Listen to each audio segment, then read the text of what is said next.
Hello friends, welcome to my channel competitive English with প্রাইমাইটেড। তো বন্ধুরা, খুব সুন্দর একটা ডেমো ক্লাস নিয়ে কিন্তু চলে এসেছে এই ভিডিওতে। তো দেখতে পাবে এখানে কিন্তু ডেমো ক্লাস রয়েছে প্রথমে এবং শেষে ফিডব্যাক রয়েছে। তো ইন্টারভিউ যারা রয়েছেন তো তারা ভীষণভাবে কিন্তু বিষয়গুলো বলে দিলেন যে কোনগুলো করা উচিত, কোনগুলো করা উচিত না। তো অবশ্যই চলো আমরা ভিডিওটা দেখে নিই, আর অবশ্যই আমাদের চ্যানেলের সঙ্গে থাকবে। কেমন আছো তোমরা সবাই?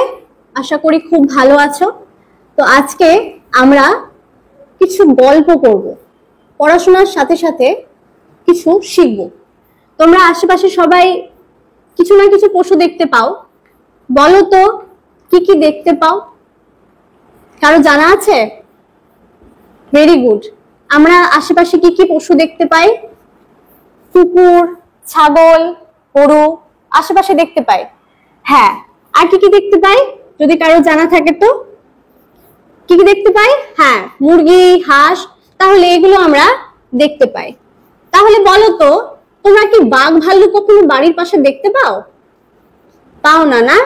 হ্যাঁ, বাঘ ভাল্লুক কেন দেখা যায় না তার কারণ হলো বাঘ ভাল্লুক আমরা বাড়িতে পুষি না বা পালন করি না।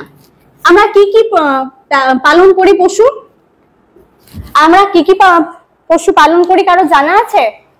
যেই প্রাণীগুলো একটু শান্ত স্বভাবের বা একটু ঠান্ডা, খুব একটা হিংস্র না, সেই পশুগুলো আমরা বাড়িতে পালন করি। এদের বলা হয় গৃহপালিত পশু। তাহলে আমরা বাড়িতে যে পশুগুলো পালন করি তাদের বলা হয় গৃহপালিত পশু। আর কোন প্রাণীগুলো আমরা পালন করি না, যারা হিংস্র, যারা বনে থাকে, বাঘ, ভাল্লুক, হরিণ, এগুলো বনে থাকে, এদের বলা হয় বন্য পশু। তাহলে গৃহপালিত পশুকে কাকে বলা হচ্ছে? যে পশুগুলো আমরা গৃহে বা বাড়িতে পালন করি। তোমরা কি জানো গৃহপালিত পশুকে ইংলিশে কি বলে? Domestic animal. তাহলে এটা তোমরা জানতে পারলে। কোন কোন পশু তোমাদের ডোমেস্টিক অ্যানিমাল বলে মনে হয় যদি কারো জানা থাকে? হ্যাঁ, অবশ্যই কুকুর, ছাগল, তোমাদের সবারই প্রত্যেকের বাড়িতে কোনো না কোনো আমরা পশু পালন করেই থাকি। এগুলো হলো গৃহপালিত পশু।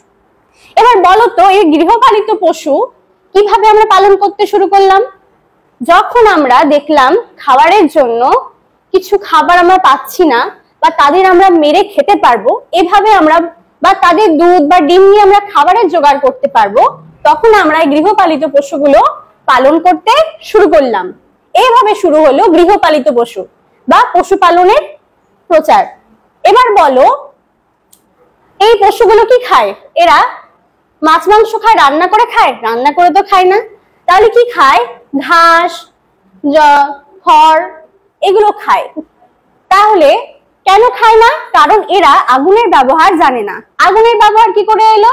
যখন দেখলো মানুষ গাছে গাছে ঘর্ষণ লেগে আগুন তৈরি হচ্ছে, বা বাজ পড়ে কখনো আগুন তৈরি হচ্ছে, বা বাজ পড়ে চারপাশে আগুন ধরে যাচ্ছে, বা পাথরে পাথরে আগুন ঘষে আগুন তৈরি হচ্ছে, পাথরে পাথরে ঘষে, তখন মানুষ আগুনের ব্যবহার শিখলো। এইভাবে শুরু হচ্ছে আগুনের ব্যবহার। তখন দেখলো মানুষ জঙ্গল অনেক সময় বিভিন্ন পশু ঝলসে যাচ্ছে, তাদের মাংসটা খেতেও খুব সুস্বাদু। এইভাবে শুরু হলো আগুনের ব্যবহার। তাহলে আমরা কি পড়লাম?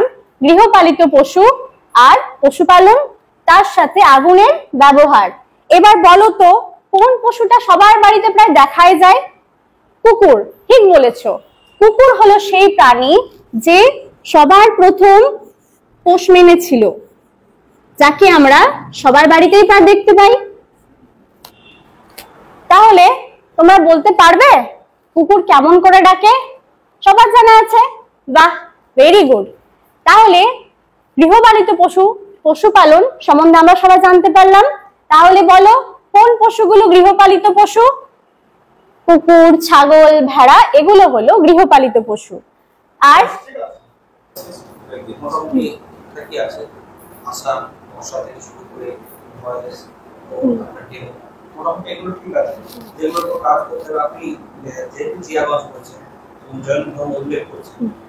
আপনি কে কততম তীর্থঙ্কর, এগুলো অবশ্যই দেখে যেতে হবে। আপনার আজিমগঞ্জ জিয়াগঞ্জের আপনি ঐতিহাসিক গুরুত্ব বলছেন, মানে সেখানকার ঐতিহাসিক বা দর্শনীয় স্থানগুলো কি কি আছে সেগুলো সম্পর্কে সঠিক নলেজ রাখবেন। আপনি একটা খুব ভালো পয়েন্ট হচ্ছে আপনি নাচটা জানেন ভালো, তো তো আপনি আপনার ইন্টারভিউ বোর্ডে যারা থাকে তাদেরকে ওইদিকে ডাইভার্ট করতে পারেন। যদি সেটাই করতে চান তাহলে যথেষ্ট আপনার নলেজ আছে, আপনি সেভাবে করতে পারবেন। সাথে আমার ওয়েস্ট বেঙ্গলের যে ডান্সগুলো লোকাল, আপনি মুর্শিদাবাদে যদি কোনো এরকম নিজস্ব নাচ নৃত্য থেকে থাকে সেইগুলো, এই সবগুলো একটু দেখে নেবেন। বাকি মোটামুটি ওভারঅল ঠিকই আছে, খারাপ না। শুধু লোকাল এরিয়া সম্পর্কে আপনার যেটা ফিল্ড, আপনার নাচ শিখেছেন সেই সম্পর্কে, আর আপনার ইংলিশ সম্পর্কে একটু উনি স্যার জিজ্ঞেস করলেন যে ফাদার অফ ইংলিশ পোয়েট্রি, তারপরে ওটা বললেন, ওনার লেখাটা বলতে পারলেন। ছোট ছোট জিনিসগুলো একটু ইয়ে করে দেখে নেবেন, আশা করছি ভালো হবে।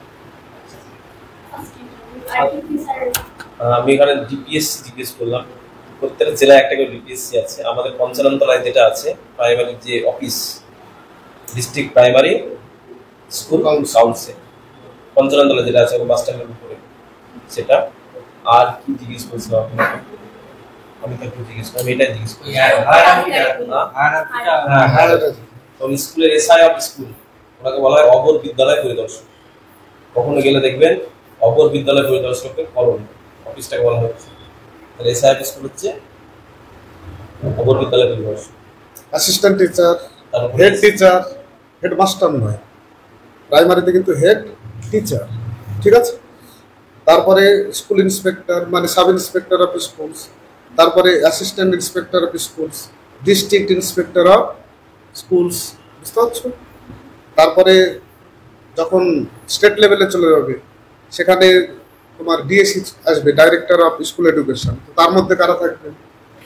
ডেপুটি ডিরেক্টর, জয়েন্ট ডিরেক্টর, বুঝতে পারছো? তারপরে ডাইরেক্টর যেটা স্কুল এডুকেশন। তারপরে তোমার কমিশনার, যেটা ডিএসসির হেড কমিশনার থাকবে, তিনি আবার রেসপন্সিবল থাকবেন প্রিন্সিপাল সেক্রেটারির কাছে।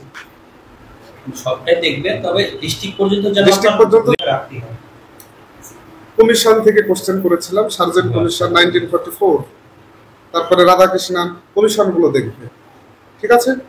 কোশ্চেন করার অর্থ হচ্ছে যে ওই জায়গাটা তোমার জানা আছে কিনা, সেই জন্য এডুকেশন রিফর্মস রিলেটেড যে কমিশনগুলো এসেছিল, নতুন এডুকেশন পলিসি থেকে শুরু করে যেগুলো আছে সবগুলো কি কি নতুন নেওয়া অ্যাক্টিভিটি নেওয়া হয়েছে, সংবিধানের ধারাগুলো দেখবে এডুকেশন রিলেটেড, এগুলো বেসিক জিনিস।